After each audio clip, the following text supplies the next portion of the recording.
Miss April, man. Thanks for coming through. Let me that ain't gonna yeah, that ain't gonna do it. Sure it is. Nah, that ain't gonna do Why? it. That ain't gonna do it. Let's see.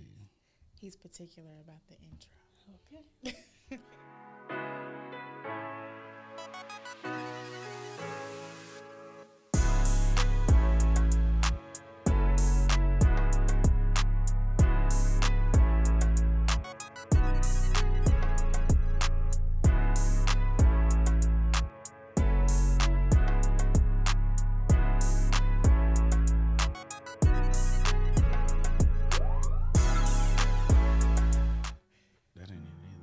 I be going for a certain type of little feel.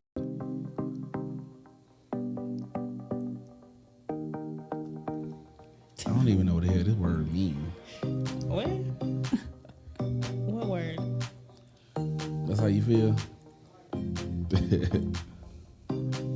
Let me heart it.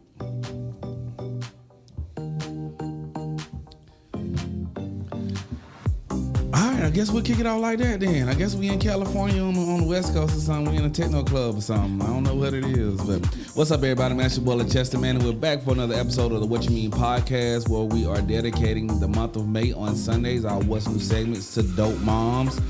We have another dope mom with us here on this evening. So we're hoping to definitely get some gems and get all that other good stuff, man. But you know, before we actually kick it off. You know what I'm saying? Me and Kim got to do our thing. So I'm your host, Cheston. And I'm your co-host, Kim. And we're back again, man. And we're going to go ahead and spin the table and give our guest the opportunity to introduce herself and let you guys know where you can actually find her. I'm April Collins. I'm actually, first a wife, a mom. I'm an attorney and an author. I'm right here based in Hoover. Hey, call me if you need me. That's what's up. You based in Hoover. She's literally down the street. Down the street. Down the street. Like, we could walk to her office. Okay. So what's your... I don't need y'all to walk over there, though. Because people come to me when they're injured. And so I don't want y'all to get hurt. So you're an injury attorney? I'm an injury attorney. Yes. Gotcha. My knees hurt. I need to find somebody to blame it on. Oh. We ain't taking them. We not taking them kind of cases. We can blame it on Jay. Slap already. So April, I guess if I'm trying to go in a direction with my conversation, I guess I'm gonna ask you. I heard you say that you were a wife and a mom. Of course, that's why you're here. First and foremost, how long have you been married? Oh, coming into 12 years. 12. Been together years. 15. I made in college. You said long years. Yeah, I said long. I just told somebody I can't even. They've been married 23 years on one of my interviews. And I was like, I can't even stand a relationship 3 years. And you talking about being married for 23 of them things, boy. I'm trying to get one.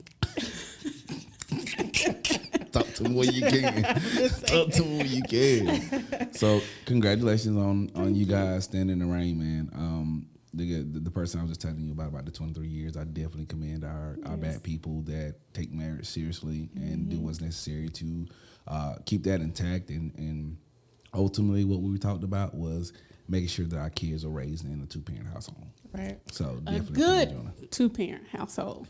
We don't want them to be in fighting and craziness. I agree with you. And that's enough. We'll get to that later on. We'll put a pin right there. We'll get a pin right there. So 12 years of marriage. How many kids?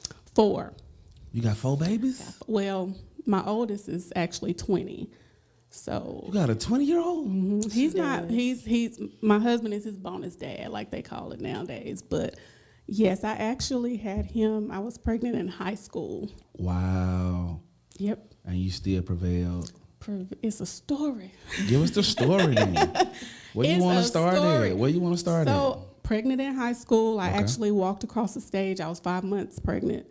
And I had him on August 19th. Classes at the community college started on August 20th. So, yes, I started college a day after I had my baby. Literally? They let you leave the hospital and go do that? Well, when I left the hospital, I went to the school got all my stuff because I did a lot of. That's when I first started online classes. Okay. 20 years ago. So I took my online stuff and I had them, with me, but we were at home. When he turned 4 months, we moved down here to Birmingham. Okay. I brought him to Birmingham with me and we went to UAB. So y'all both went to UAB? Well, he came with me. He lived with me. He actually went to a sitter, but yep, I brought him down here with me. Now, that's a story too because we didn't stay long. We stayed a few months and then we had to go back home because it was hard. But I ended up going back home, going back to the community college for a year, kind of getting my groove, and came back to UAB and I graduated and then went to law school. And that be the inspirational stuff that, you know what I'm saying, we want to utilize the platform for in terms of, dedicating the platform to mothers and telling stories. And because I like when I hear people that may not necessarily talk about it, but they actually have went through some of the same things that I went through. So, I don't want to dig and pry, but whatever you're willing to share that I know that maybe another mother's listening to on the podcast and they can relate to it, you know what I'm saying? Because I definitely want to know. I heard you say, like, we came up here, but it didn't go as planned, and then we had to go back. We had to go back. And actually, I wrote a book, y'all, You got about a it. book? I'm an author. She does. Hold it up right to your camera. Put it on your camera. To that one there. So it's called Only the Strong Thrive. And Okay, hold on just a second. We had to make a small adjustment. All right, in your book? it's Only the Strong Thrive. And it basically just chronicles my life because, I told you about being pregnant and going to school. But before then, lived in a just, troublesome household with parents who, there was domestic violence and they ended up getting divorced, and my dad was a drug dealer. So there's a lot in this book that I encourage people to read if you just need some motivation and encouragement, because this tells how I went from the bottom to, Where you are where now. I am now. So, yeah. And that's such, like you said earlier, like that's such an inspiration, because I know there's so many young girls now that are going through the exact same things that you went through. So you're definitely able to speak to that and then give them some light and hope of encouragement. Like, just because you're here doesn't mean you'll stay there forever. You just got to keep taking steps, Yeah. small steps. And that's what my book talks about. It's a journey.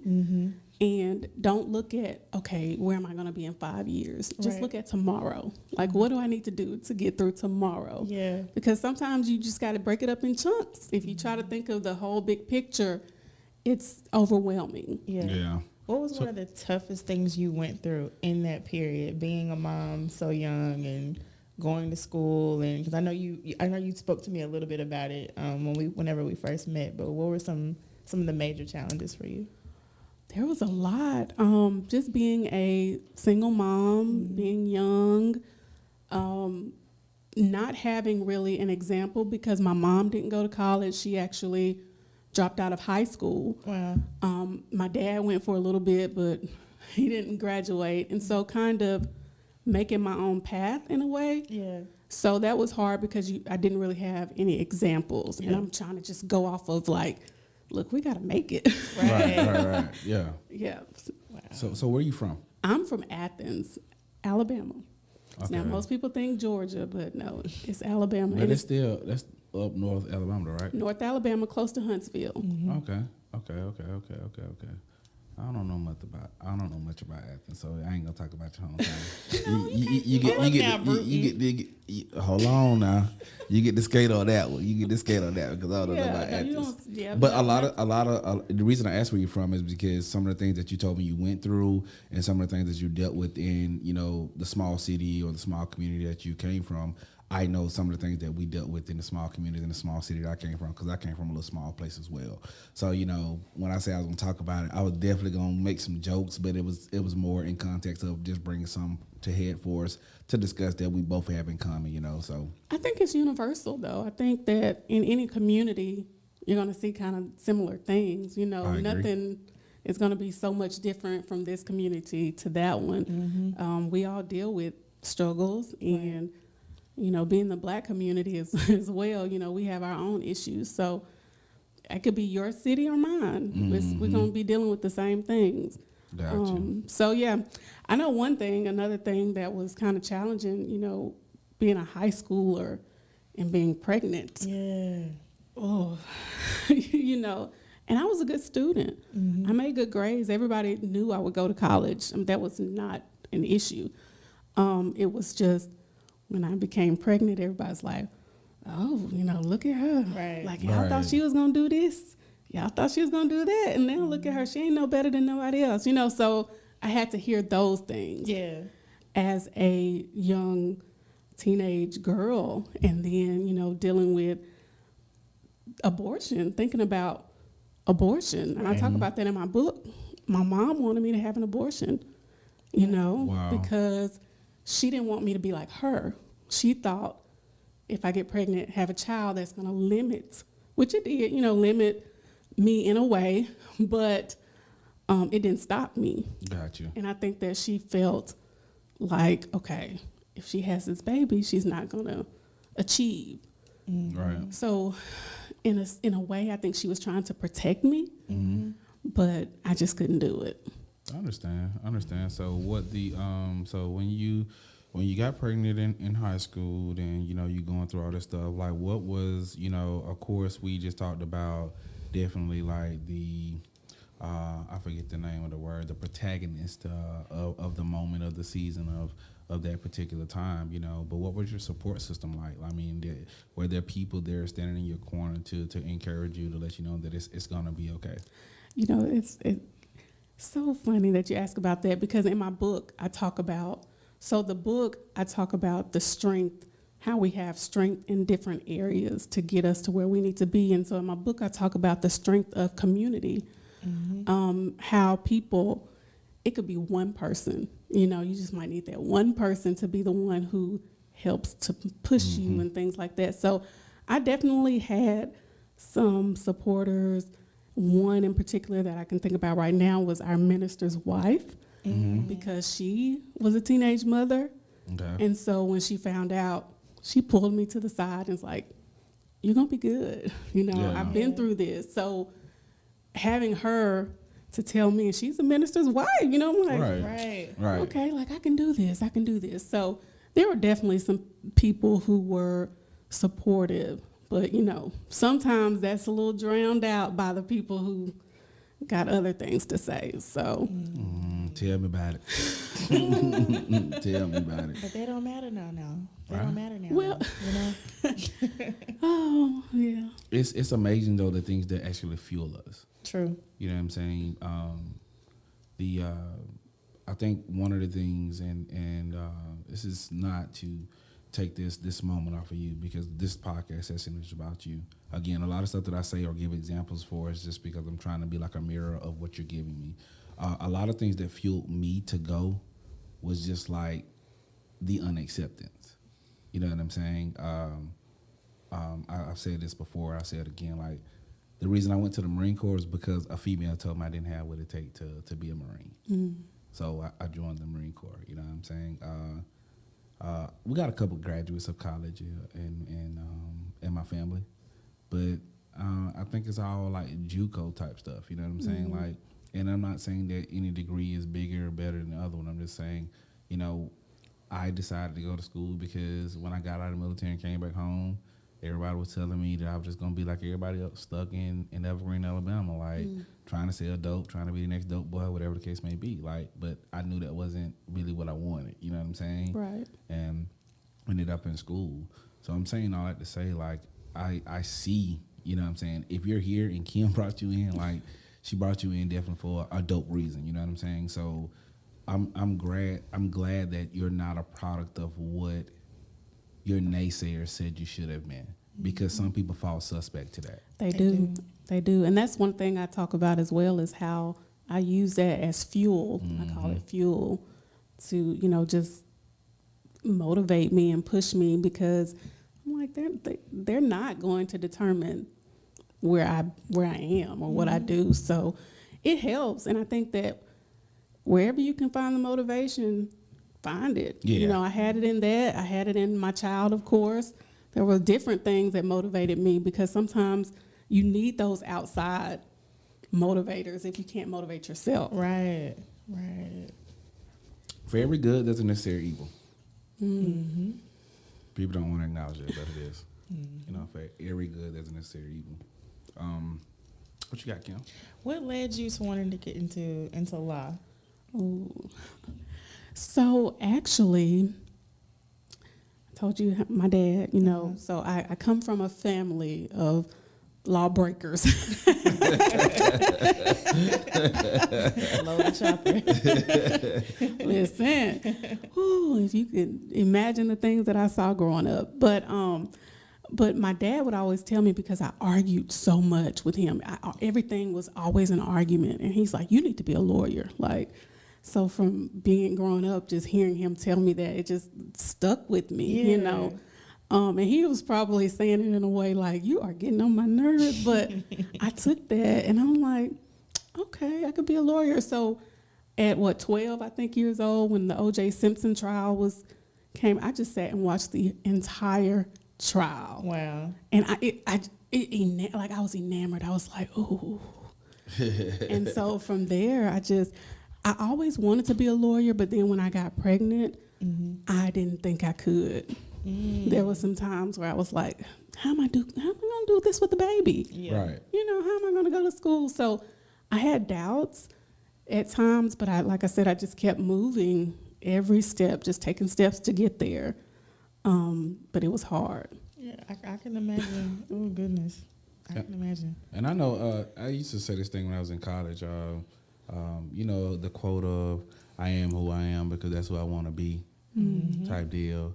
And I'm not saying that is wrong. I'm not saying that it's wrong because we have the free will to choose who we want to be. But I had the opportunity to do a motivational speaking, and that was the base of my lecture. And I changed it to, I am who I am because that's who I'm forced to be. Okay. I think the situation dictate outcomes sometimes. Like going back to the fuel. You see what I'm saying? Like, because I am pregnant at a teenage year and I'm about to graduate, but I know what I want to do. You know what I'm saying? This is my situation. This is what I got to do to overcome. Because it's not so much as in, it's always, I'm glad that your mindset was set on, this is what I want. You know what I'm saying? But the situation was like, this is what you got to do too. Yeah. Like, I got to be a great mom. I got to be a great influence. I got to set the bar different from where it was set for me. You know what I'm saying? So that was, you know, in that lecture, that was my thing. Like, you know, I am who I am because that's who I'm forced to be. Like, situation always dictate outcome. You know, it just depends on how people handle the situation. Absolutely. And again, I'm going to point to my book, y'all, because I talk about that. I talk about that in my book, how I was basically forced to keep going. Like, there was no other option for me. There wasn't an option of staying home, you know, just working a 9 to 5, just to take care of my child. Like, that wasn't an option. I was forced because I saw what it could be. I love everybody in my community. I love my family. But, you know, you see what the options are. You see, if you don't go, this is what you have. Right. And that wasn't what I wanted. I love, too, that even, like, your dad speaking that over you as a child, and you let that really, like, resonate with you. And even with everything that you've been through, everything that you've seen, you didn't let that stop you walking in your purpose, because all of that's been tied and linked together. You know, and a lot of times, like, when we are going through trials and tribulations and, you know, you have all this stuff put on you or these obstacles and whatnot, you can let that hinder you. You know, you can let it really, like, keep you from going forward to doing what God has called you to do. Right. You know what I mean? Yeah, and you think about that on the other side of that. Think about parents who don't speak life over their children, who say you're never gonna be this. Or that really, like, it gets into their mindset and it really determines how they're gonna be. Some of them can, you know, get past it, but it's harder. It just makes a hard road even harder. Yeah. They may get past it, but they never forget They're it. not gonna forget it. Yeah, they never forget it. Never. I mean, it's just, so, you know, we got your book. Yep. You know, we got to make sure we tell people where they can find it at. And then, we talked about what happened in the teenage years. We talked about how you had a baby and then you was at somebody's school the next day. Crazy. And then you came up to Birmingham, and then some things happened in Birmingham that forced you to go back to Athens. And then what got you back to Birmingham? Well, I knew I had to come back. Like, I knew I had to graduate from UAB. Like, I always wanted to go to UAB. I always wanted to graduate. So that was my goal. Like, I'm a goal setter, and I'm going to do it. Like, that's how. And so I was like, okay, I'm just taking a break. But it was the most painful thing to come back home because, everybody already was saying, well, you're not going to do this or that. And so I'm like, yes, I am. But then I go, and I have to turn right back around and come home. Like, that was the... Man, tell me about it. Yeah. Throughout my journey, I think that was one of the lowest places because I'm like, man, I found myself right back at home. And they said I wasn't going to do it. Yeah. And so going to church was hard because, you see the people. And it was just hard, but I knew that coming back was what I wanted to do and what I needed to do. I had to graduate. I mean, I wanted to go to law school. You can't. Where did you go to law school? I went to Faulkner in Montgomery. Okay. Yes. Okay. So I stayed in states. I talk about that as well, how I had a offer out of state, but I just couldn't do it with the baby. It was already hard enough doing it, Where was the offer at? It was in Orlando. Orlando? Florida. Okay. But I decided, I thought the best thing was to stay here, at least close enough so my family, because my son actually didn't stay with me my first year of law school. He stayed with his dad's parents. So they kept him for a year, which was very helpful. Wow. Because your first year, they don't want you to work. They don't want you to do anything but focus on school. Yeah. And so having a baby, well, he was 4 or 5 at that time, would have been too hard. So they kept him the first year, and then he came back with me on the second year. Wow. Second, Gotcha. third year. So he was in the gump with you? He was in the gump. The gump is different, y'all. Man, what you tell me? Is it? That's not my stomping ground. Yeah, it was when I was in school, but Montgomery never been my spot neither. Like when I moved up here, they gave me my job gave me transfer option to come to either Montgomery or Birmingham. I was like, please don't send me to Montgomery. I'll go to Birmingham and be here ever since. So You made a good choice. You made a good choice. So when did you meet the hubby? We actually met in 2007 at a Kappa party. He a noob? He's a noob. Here we go. Podcast over. Oh my God. Wait, Load up the chopper one more time, man. Yeah, man. Such a hater. Golly, man. Yes, he is. And it was actually a back to school party. And hey, we met. It's so funny because you never think of meeting your spouse at a club, Yeah. That's like the Well, in last. college is different. Like, because I think the majority, whoever you end up like choosing in college, 9 times out of 10, that's who you end up marrying. You know what I'm saying? So did you meet him while you was at UAB? Well, I had actually just graduated. He was still in school. He was at A&M. So he was just down here for You a met party. a Kappa from A&M? Yes. Wow. Listen. I got, what is he Greek? He is. Oh, you must, let me see. I'm not. I'm gonna let him tell you. I mean, you can figure it Go out. ahead. Go Yeah, ahead. I'm going to have to. Go Size him ahead. up real quick. What I look like? I don't even, don't get me in that boat right there. What I look like? I mean, what I look like? That's a good thing. Obviously not a Kappa because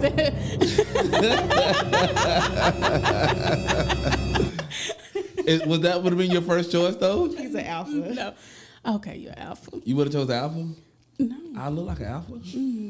I don't know. You don't want to play the game, I'm not getting, counselor.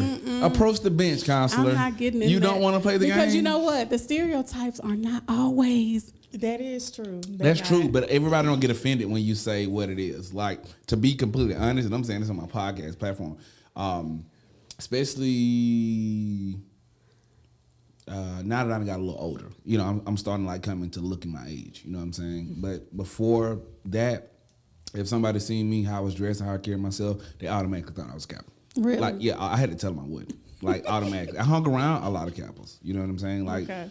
my roommate, my best friend in college was a Kappa. You know what Okay. I'm saying? Like, that's just what it was. But I played Sigma. Okay.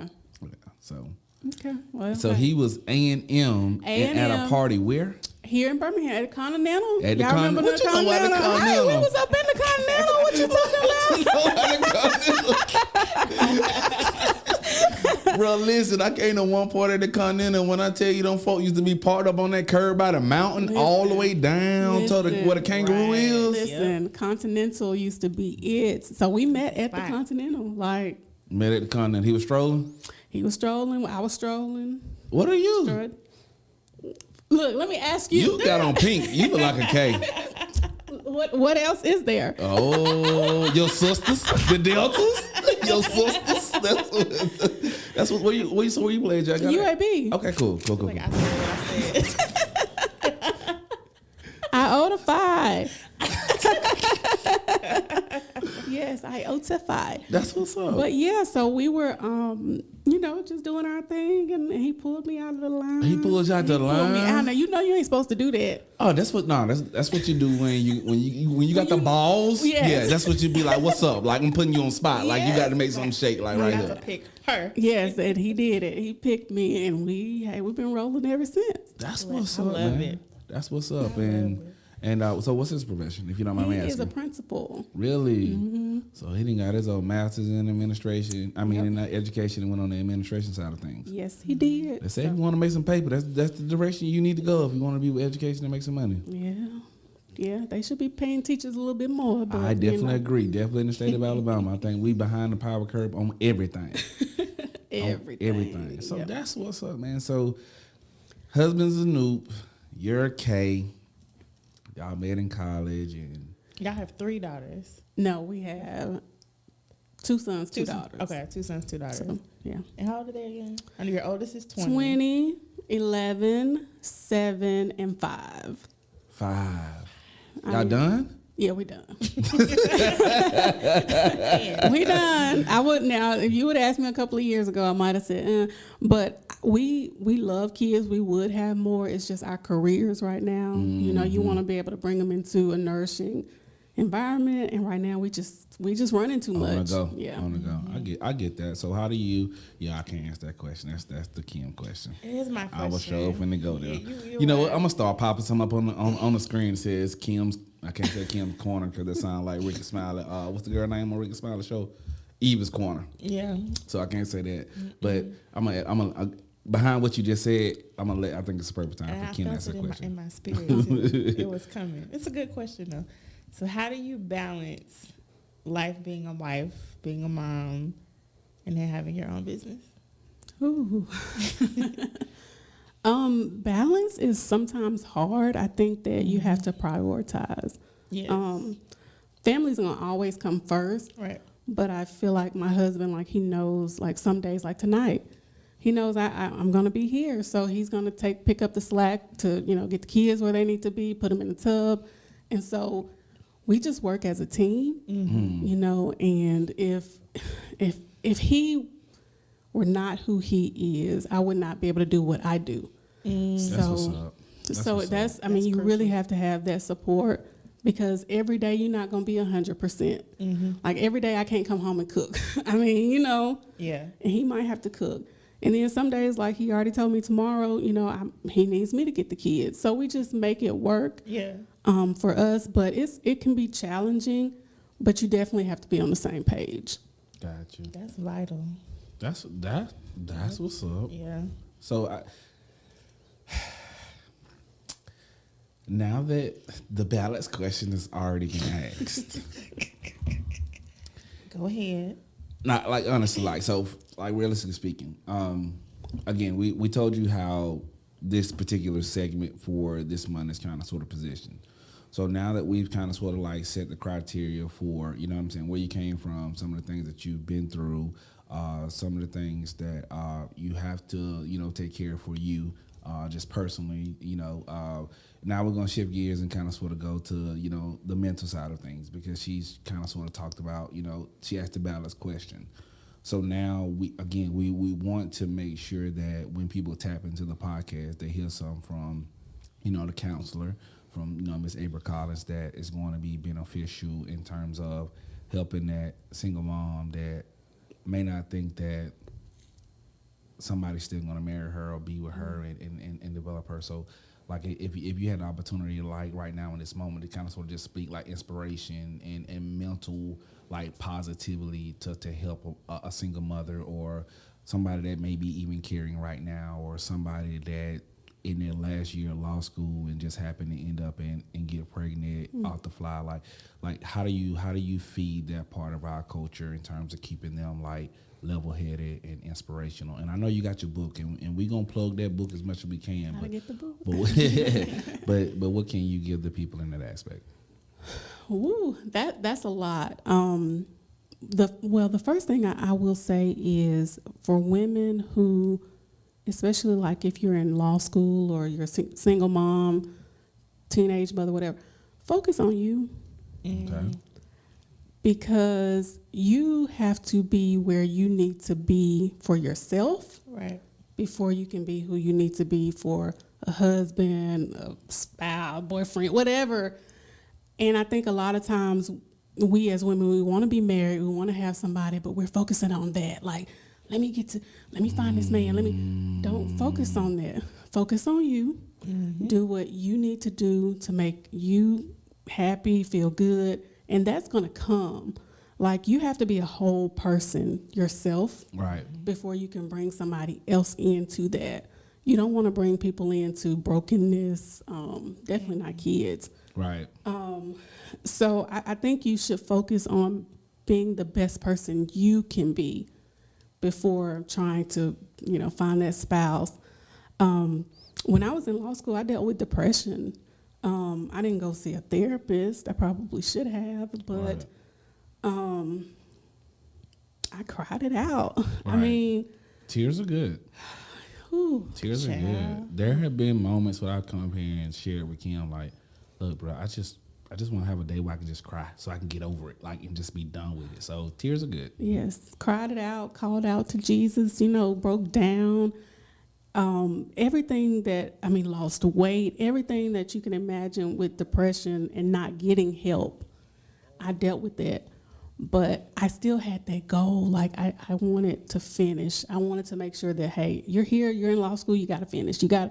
I've always focused, even when my husband and I were dating in law school, like, there was a point where we had to have a conversation. I'm like, look, I'm graduating. Like, I love you, and we got this relationship thing going, but I got to do this for me. Right. And I feel bad because sometimes, he wanted to hang out or he wanted to do, and I didn't have that time. And I felt like if he didn't understand that, he wasn't the person for me. I was just about to say, how did you know when he was the person? When he stuck through it. Yeah. When he stuck it out, when he's like, you know what, I'm going to be selfless for this time. And I've been selfless for him. Like, it goes back Both and forth. ways. Sometimes I have to put myself aside for him. He has to put himself aside. But we were just dating, and when he stuck it out with me through law school, like, it's like, yeah, we're gonna be in this for a long time. How fast did the next baby come after law school? Ooh. See, you got all these good questions. So actually, my husband and I, our first child together, I was actually pregnant with her in my last year of law school. Nope. No. I knew it. And I actually took the bar exam while 8 months pregnant with her. So I sat for the 3-day exam, pregnant, 8 months. And then I had her in September. So I had her a week before we found out bar exam results. So. Oh my good. Wow. So listen to this. So we're gonna keep it a buck here, right? Because for some reason, you ain't gonna never meet a parent that don't think that they children smart. Okay. Like, ain't nobody, and they may need to start using different words like that. Maybe they're challenging in this area or that area, but everybody not smart. Okay. I went to school just like everybody else went to school. Yeah, some people got good grades, some people got bad grades, some people got moderate grades, some people got extremely good grades. Yeah. The first 2 children that you have conceived have been during studying moments. Did that transfer over to your gigs? Oh, absolutely. Absolutely. Ava, she was, that's her.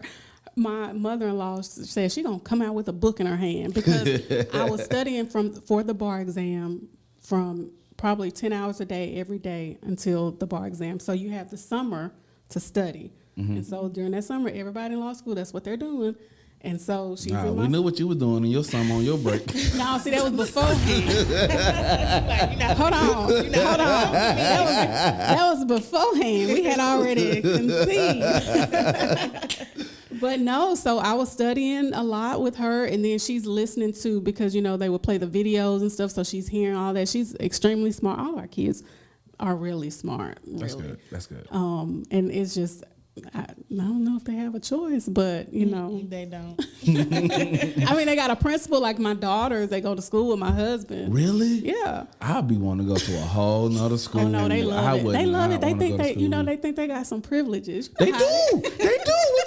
What you mean? They do, but that's what they love it. They love, you know, being the principal's daughters. You know, they love it. You're on your P's and Q's, dotting all those I's, crossing all those T's. Okay. That's what's up. You're not getting in trouble at all. So past the bar and baby came, then found out you passed the bar. Correct? Or did I get that wrong? Well, let me tell you before then. So we moved from Montgomery here. Y'all were living together in Montgomery? Mm-hmm. Okay. We were living together. So we moved here. I had a job here with the federal government because that's where I worked initially. And we weren't married yet. So we got married. We went to the courthouse and got married on the same day that we closed on our house. So Wow. Yeah. That's what's up, and I'm man. like huge. I'm huge pregnant. I mean, if you see the pictures, my face is like big, but we were dead set on, like, we didn't want to do a wedding. We just wanted to be married. Like, we didn't want to spend all that money. We was like, we're going to put this in this house. And so we got married, went and closed on our house, and moved in the same day. Well, can't do that in 2022. Housing market don't work like that. Housing market don't work like that. It's really, it's crazy right now. The housing market is really crazy. But we still live in the house that we For real? bought in 2010. So what part of the city are y'all It's in Hoover. For real? Yeah, for real.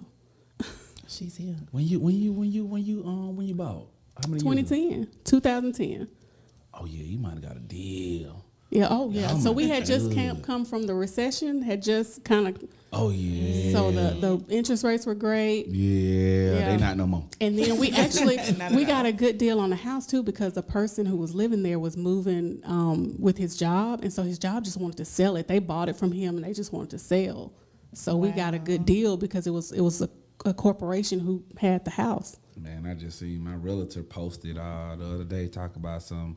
Now, home buyers have to factor in the fact that they need to be budgeting for buying the house over the rate of what the asking rate is. So we already know about the bidding wars going on, Yeah. but now the realtors are telling their buyers to prepare and budget for being able to pay over the market or asking price of the house. So I know a realtor who does like just silent sales. Like she doesn't even put stuff on the market because like she already has people lined up to buy.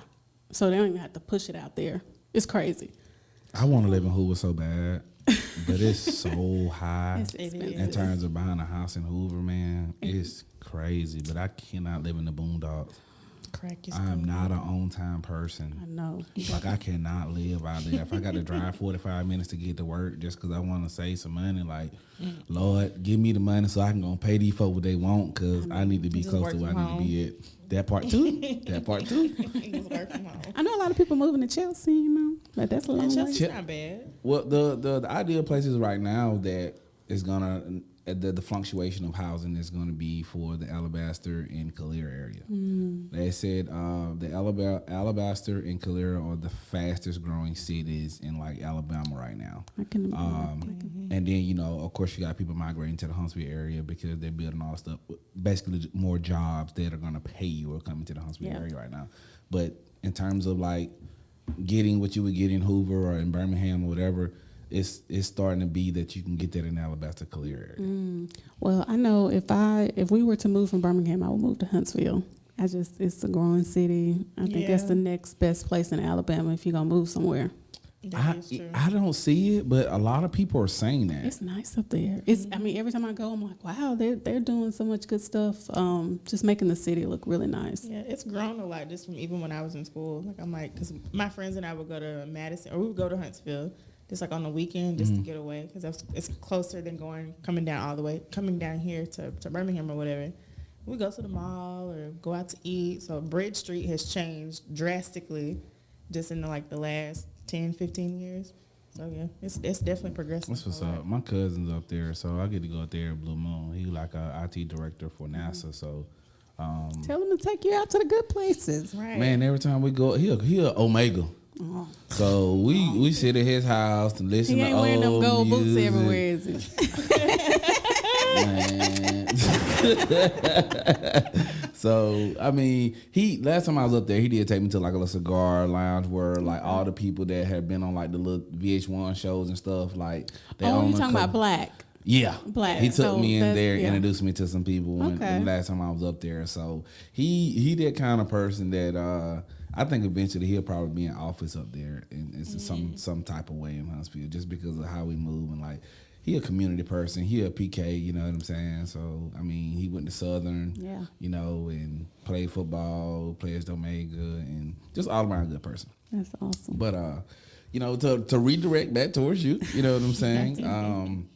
I ain't been keeping track of our time, so we finna get back at it for good solid. So, overall, like where I see that God has definitely blessed you. Seems like you married your dream guy. Yes. Y'all had y'all dream kids, and I see nothing about, and he say nothing about the kid getting all your nerve. So I mean, they're kids. They gonna do what they do. I got you. So what are your what's gonna be like? What are your and when I say expectations, I don't mean it in a bad way, because you know when we set expectations in people, that's normally when we get disappointed. And that was actually a great like preaching point, you know what I'm saying, is we're not supposed to set expectations in people, you know what I'm saying, you know our faith leads to lie, but like what's kind of sort of like the pathway that you as a mother are paving for your daughters and your son, like what type of avenues are you taking them down? Case in point example, I had a father that sat on the platform and he talked to me about, you know, when his kids, you know, get to high school, he's observed them over time. So he see what their strengths and their weaknesses are. And then what he does is he come up with a criteria for them, like a reading criteria. Like they had to read 12 books, and that's one book a month. You know what I'm saying? And he does it there each year that they're in high school. You know what I'm saying? And it's tied into, of course, you know, their alliances and things they ask for and want and stuff like that. So I'm not sitting there saying that has to be your criteria, but I am asking, like, what are some of the steps that you as a mother, being that you're a lawyer, you know what I'm saying, are taking in terms of like key things that you use in raising your kids?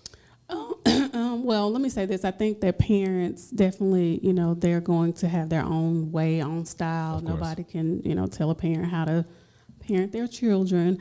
But we're kind of, I mean, we want them to do well in school. Like my son, he did well. They all make good grades and things like that. But we pressured, I think, and I would say we, but probably mostly me, pressured my oldest probably too much, because he was the one who, you know, traveled this journey with me. And I'm like, you know, you got to do this, you got to do that, you got to.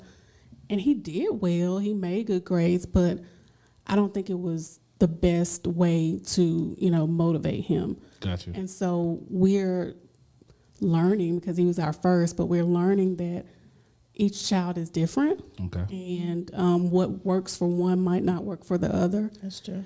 And we are at a place, and I hate to say this on this podcast, but we're at a place that we're going to kind of let them make their own way, in a sense. Like, I don't want to force college on my kids, even though I went to law school, you know, I'm a lawyer. I want them to find a passion.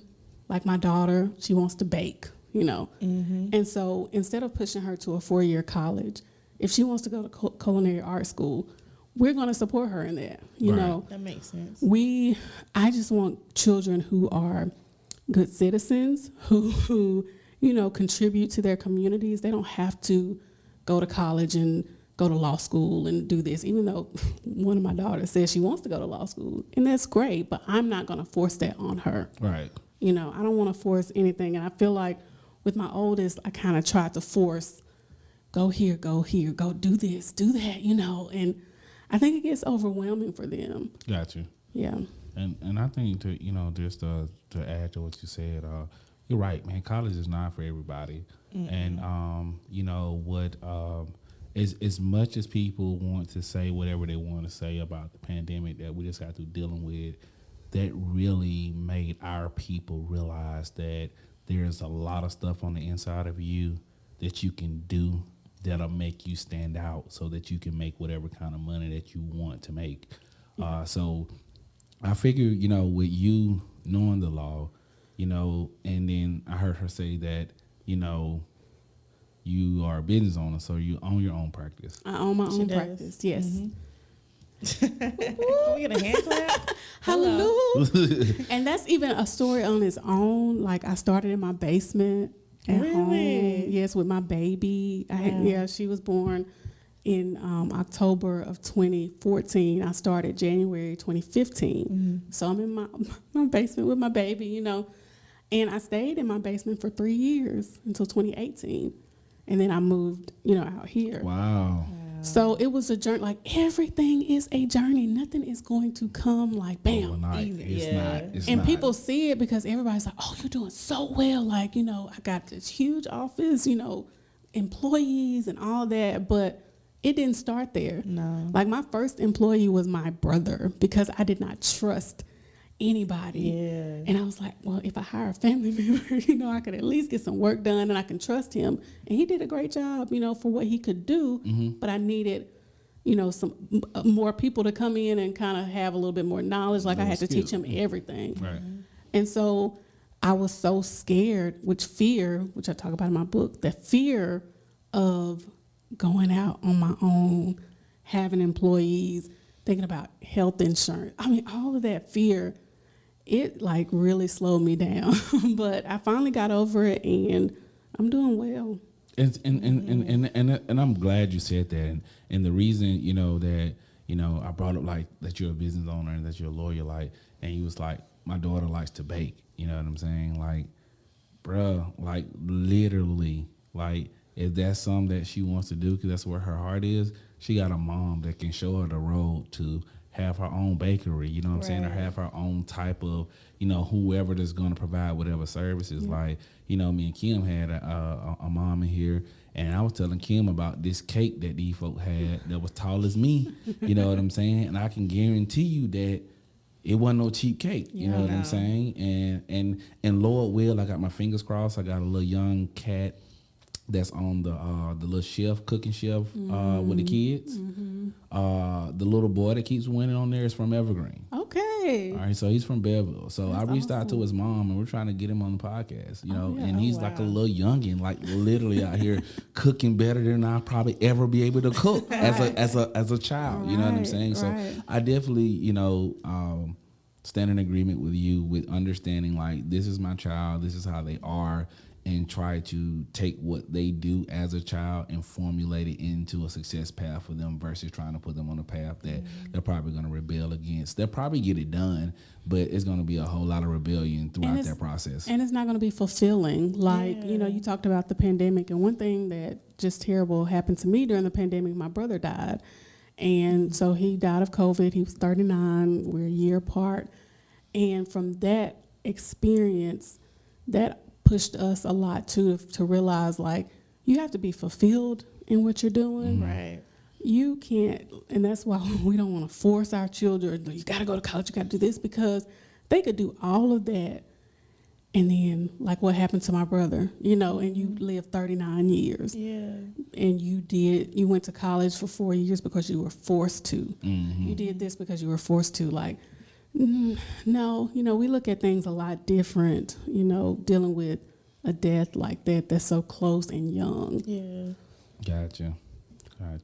Because I think just you even being able to just speaking to your child's been, like, that's so imperative. You know, because I remember just growing up and feeling like, okay, my dad would want me to do certain things, and I'm like, that's really not that's not really what I care about. That's really not what I want to do. So I definitely commend you for just being able to just see them. You know what I mean? Because that's our parents, they did it out of love. Yeah. You know, they thought that, okay, you do this, you go to college, you do this. We you know, they wanted us to be better than them. Right.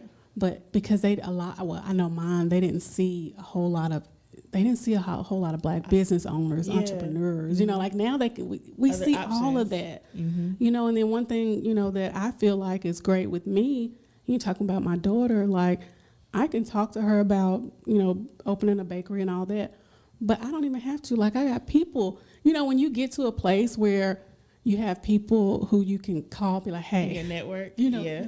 Mm-hmm. You're not going to have that network if you don't get out yourself, you know, and do some things. So that's how you can help your children as well. Like you have a good network that trusts you, you know, because everybody ain't going to be wanting to help you if they can't trust you, you know. So I think that's helpful as well, is just being able to share not only knowledge with your children, but also like other things like other people and their knowledge and things like that. Mm-hmm. That's what pours into them.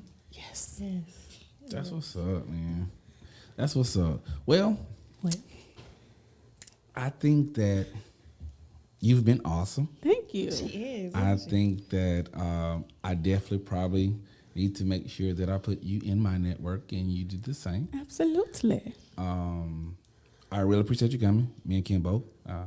Thank you. Kim, I thank you for bringing her in. You're welcome. She sent me a list, and I was like, hey, yeah, definitely bring the lawyer in. Like, she needs to come. Bring the lawyer. Yeah. Yes. I was like, definitely bring her in. So I don't do all types of law, but I have a network. And that's what, you know, I tell people, like, if I can't do it because I only do injury, you know, if you're hurt, if you're in a car crash, call me. But if you need a family law lawyer, you're going through a divorce, like I have people that I can call, be like, hey, I need you to help this person, you know. Right. I'm sorry not to cut you off. I'm sorry. Why did you choose personal law or personal injury? Excuse me. I kind of fell into it in a sense. Before I went to law school, I worked for a personal injury law firm, and so I kind of like knew it, kind of like the back of, because I did everything for him. Like I did everything. So when I got out of law school, it's kind of like, well, you know, this is kind of, I already know it. I don't have to learn anything else. So it just made sense. It made sense. And then I love it. I mean, I love helping people because people don't realize, like, especially when you're seriously injured, like that just really changes your life. Yeah. And you need somebody who's going to be there, who's going to, you know, care about you, who's going to make sure not only that you get the money that you need, but also like there's other things you may need, you know, emotional support, mental health. So I really enjoy it. I noticed on your social media that you post like Tip Tuesdays. Yes. Is that what it is? Yes. So what are like 3 tips that you can share with the audience? First of all, if you're getting ready, do not speak with the insurance company. Not without calling a lawyer first. Yeah, definitely. I tell people the insurance company is not your friend. They think, oh, I'm going to call the insurance company. I'm going to do. The number one thing that they're trying to do, too, is either deny the claim and not pay anything or pay as little as possible. And so when you get on there and you say, oh, you know, I'm okay, even though you know you got hurt, but I'm okay, they're going to take that and use it against you. So shh. Like, That's be quiet. Be quiet. Get medical attention. Definitely, you know, if you're not, even if you're just sore, go to the doctor, see what's going on, because I had a client who, man, you know how men are. You know how y'all are? Oh, I'm good, you know. It's great. So he's sore, shoulder sore, but he didn't even go to the doctor. His wife made him call me. So he called me. I'm like, you need to go to the doctor. Guess what? He ended up like having a tear in his shoulder. Wow. But he wouldn't have known had he not gone to get the imaging done and things like that. So definitely go and get medical attention. And then the number 3 tip is call me. That's what up. Call me 205-588-1411. Y'all look on Google. Y'all see all my good Google reviews. Yes. We treat people right. That's what's up, She has man. receipts. Okay. Yes, I got receipts. I've seen them. Don't look at Collins Law on Google. She has one. Well, you know, we had Kim to. I'm gonna pound you up. I like how you slid it in there and ask for them 3 tips to drop them 3 tips, man. So, man, we appreciate you again for coming through and again giving us those 3 tips and telling us about social media things, that positive things you have going on your social media. So what I want to do right now is we get ready to close this thing. I'll just do me a quick favor, man. Make sure you look at your camera, man, and let the people know what your name is, where they can find you, what you offer, all the other good stuff, any information that's going to be what they need to hear. Okay. You know what I'm saying? Now is the time for you to go ahead and plug that in. Okay. I'm April Collins. I'm a personal injury attorney. I help people who are in car accidents, slip and falls, people who have dealt with wrongful death. My number is 205-588-1411. We are located right here in Hoover, but we service the entire state of Alabama. So you don't have to live here. Just call me and we can help you. And there you have it, good folks. We got another dope mom that didn't slide through here and drop some gems and drop some knowledge, man. So y'all know how we do it, man. We appreciate y'all listening to us, man. If you're looking at us right now on YouTube, make sure you hit the subscribe button, the like button, and leave some comments. For all the information that April Collins has given us on tonight, it will be in the description. And if you're listening to us on the podcast right now in your car, you got us in your AirPod, whatever you're doing, make sure that you're following the podcast. We need that download, man. Thanks so much for tuning in. I really, really, really appreciate y'all. And until next time, I'm your host, Cheston. And I'm your co-host, Kim. And y'all already know how we do it, man. Peace.